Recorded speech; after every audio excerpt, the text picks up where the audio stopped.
కోహ్రా season 2 ఈ series నెట్ఫ్లిక్స్లో streaming అవుతుంది. తెలుగాడిలో కూడా ఉంది. డబ్బింగ్ అయితే బాగానే చేశారు. ఫ్యామిలీతో అయితే చూడలే.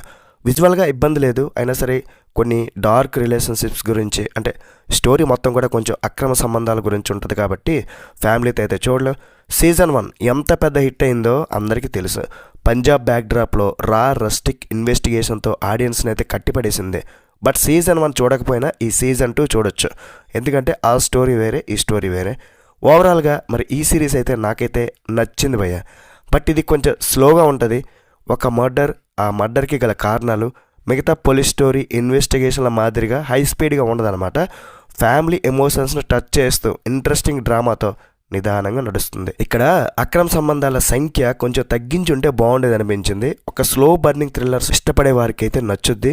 హై స్పీడ్ స్క్రీన్ ప్లే, వరుసగా ట్విస్ట్లు ఆశిస్తే మాత్రం కొంచెం బోర్ కొట్టొచ్చు. ఇది పేషెన్స్ ఉన్న ఆడియన్స్ కోసం మాత్రమే తీసిన సిరీస్ అనమాట.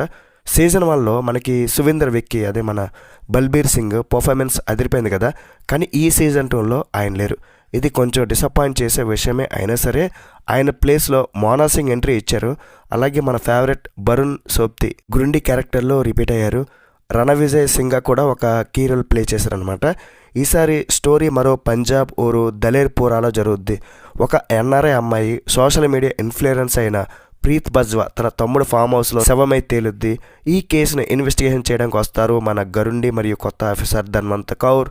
బయటికి ఇది సింపుల్ మర్డర్లా అనిపించినా సరే దీని వెనుక ఆస్తి గొడవలు, family secrets, NRI issues, Punjab politics, ఇలా ఎన్నో లేయర్స్ ఉంటాయి.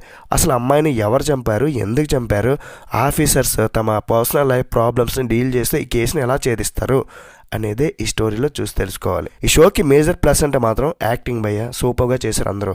మోనా సింగ్ సీరియస్ పోలీస్ ఆఫీసర్గా చింపేశారు అనుకోండి. ఆమె కళ్ళలో ఇంటెన్సిటీ, గూస్ బంప్స్ తెప్పించింది కొన్ని సీన్స్లో.